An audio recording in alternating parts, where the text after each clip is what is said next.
तनिया ने हाल ही में शहर के पुराने हिस्से में एक सस्ता अपार्टमेंट किराए पर लिया था। शहर की भागदौड़ से दूर शांति और अकेलापन, यही चाहिए था उसे। बिल्डिंग पुरानी थी, ईंटों से बनी मोटी दीवारें, लोहे की सीढ़ियां और नीचे बेसमेंट की ओर जाता एक जर्जर दरवाजा, जिसे देखकर अजीब सी घबराहट होती थी। पहली ही रात कुछ अजीब हुआ। रात का समय था, 1:30। बाहर तेज हवा चल रही थी। तनिया अपने कमरे में किताब पढ़ रही थी।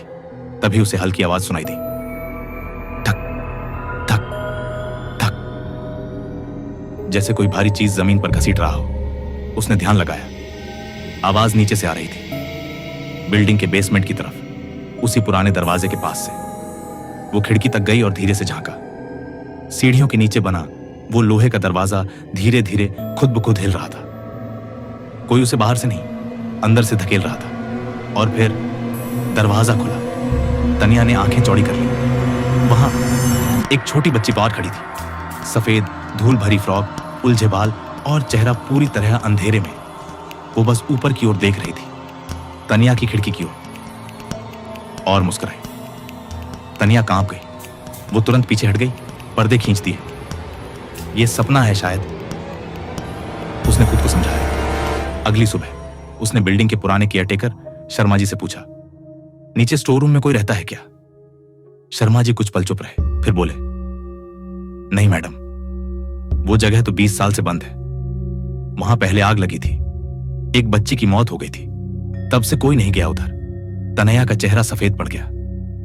आपको तो शायद भ्रम हुआ होगा, शर्मा जी बोले। वैसे कई लोगों को यहां शुरुआत में अजीब अजीब चीजें महसूस होती हैं। शाम को तनिया देर तक जागती रही।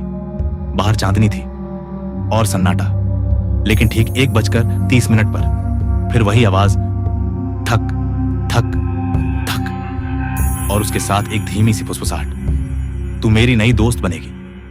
वो कांपते हाथों से दरवाजा बंद करने गया, लेकिन दरवाजा खुद ब खुद धीरे धीरे खुल गया। बिल्कुल सामने खड़ी थी वही बच्ची ढक के। इस बार उसका चेहरा दिखा, सड़ी हुई त्वचा, गड्ढों जैसी आंखें और एक बेजान मुस्कान। तनिया की चीख तक नहीं निकली। बिजली चली गई, फ्लैशलाइट झपकने लगी।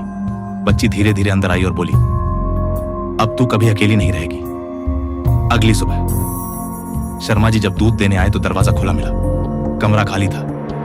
तनिया गायब। खिड़की के शीशे पर उंगली से लिखा था, हम अब दोस्त हैं। और सीढ़ियों के नीचे का दरवाजा फिर से बंद हो गया था।